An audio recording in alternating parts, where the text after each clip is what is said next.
Selamat datang di masa depan Indonesia. Sudah berkali-kali saya sampaikan bahwa kepindahan ibu kota negara ke Nusantara adalah bukan sekedar memindah gedung kementerian, bukan itu. Bukan juga hanya pindah istana presiden, bukan itu. Bukan juga memindahkan gedung wakil presiden ke Nusantara, juga bukan itu.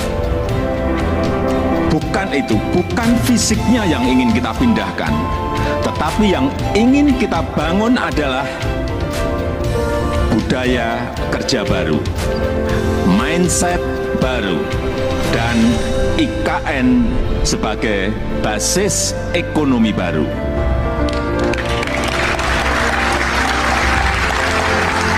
Indonesia sebagai negara besar harus berani melangkah, harus berani memiliki agenda besar, berani punya agenda besar. Dan ini untuk kemajuan negara kita, untuk kemajuan bangsa. Dan jika kita tidak berani transformasi dari sekarang sampai kapanpun, kita akan sulit jadi negara maju. Dan untuk keberlanjutan IKN Nusantara, ini juga sudah sering saya sampaikan. Bapak Ibu, sekali lagi, tidak perlu ragu, tidak perlu bimbang. Karena apa? Payung hukumnya itu sudah jelas. Payung hukumnya sudah jelas, yaitu Undang-Undang Nomor 3 Tahun 2022. Dan itu, ini juga kita harus tahu semuanya, itu sudah disetujui 93% dari fraksi-fraksi yang ada di DPR. Loh, kurang apa lagi? Kalau ada yang masih belum yakin, kurang apa lagi? Nanti sampaikan, ya, kurang apa lagi? Jadi sekali lagi, sudah tidak perlu lagi untuk dipertanyakan. Ini ada Ketua MPR ada di sini, Pak Bambang Susatyo juga. Kembali lagi, kita ingin menghadirkan pembangunan yang Indonesia sentris, bukan Jawa sentris. Karena Indonesia ini bukan hanya Pulau Jawa. Indonesia ini memiliki 17.000 pulau, 514 kabupaten dan kota, 34 provinsi yang terbentang dari Sabang sampai Merauke, dari Miangas sampai Pulau Rote. Dan ada tapinya, tapi saat ini 58%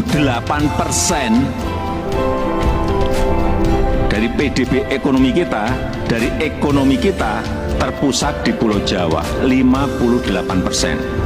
Kemudian populasi 56% atau sekitar 149 juta penduduk kita ada di Pulau Jawa, bermukim di Pulau Jawa.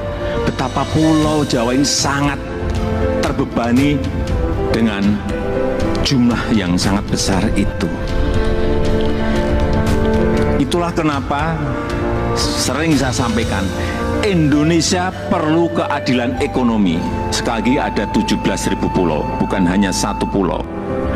Perlu kesetaraan pembangunan, perlu pemerataan pembangunan.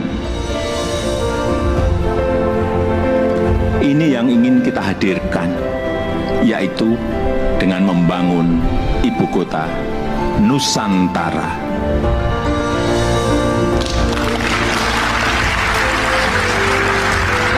Nusantara adalah kota pintar masa depan yang berbasis hutan dan alam.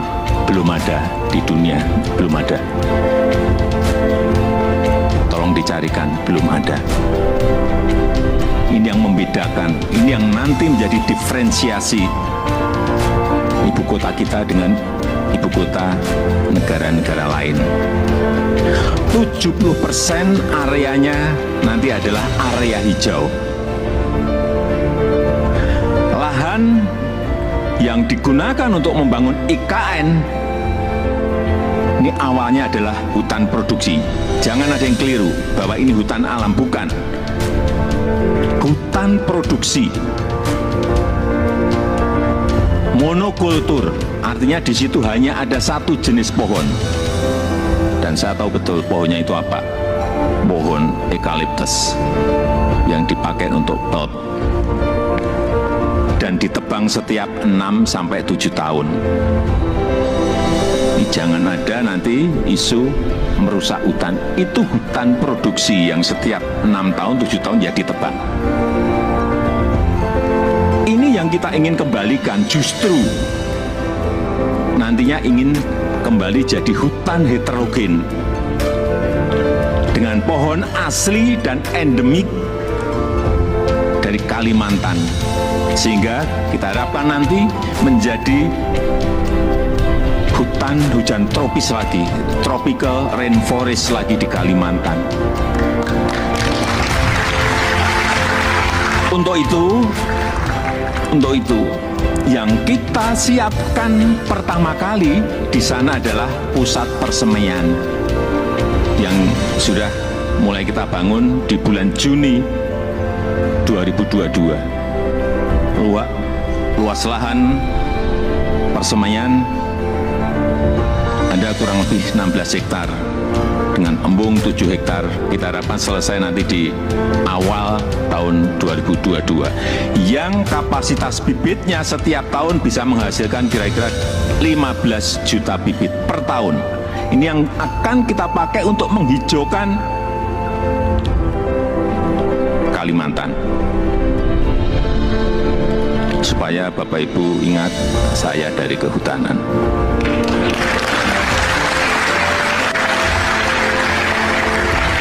Saya waktu menerangkan di persemaian di Kalimantan dari A sampai Z, ini pohon apa, ini pohon apa, ini pohon saya apa semua. Dan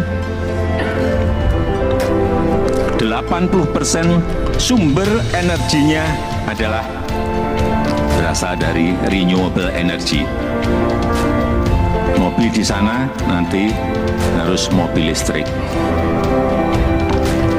Kemudian 80% transportasinya adalah transportasi umum, autonomous vehicle, tanpa awak dan tanpa sopir. Jadi yang kita hargai di sana adalah pejalan kaki, yang kita hargai di sana adalah orang yang senang naik sepeda. 10 minutes city, jarak tempuh kemana-mana itu ada dalam 10 menit. Sekali lagi, inilah showcase transformasi Indonesia. Showcase perubahan peradaban Indonesia. Dan budaya kerja yang ingin kita bangun di IKN Nusantara adalah budaya kerja produktif. Itu harus didukung oleh tata kelola yang baik, didukung oleh manajemen yang baik, didukung oleh implementasi teknologi yang mumpuni. Smart living, smart city, layanan masyarakat lewat aplikasi, akte lahir, akte nikah lewat HP, paperless. Ini yang ingin kita bangun. Jadi Nusantara adalah masa depan Indonesia dan bisa terwujud dengan upaya bersama. Bukan hanya pemerintah yang bergerak, bukan hanya pemerintah, karena memang pemerintah hanya kurang lebih menyiapkan 20% dari budget yang ada. 80% kita berikan kesempatan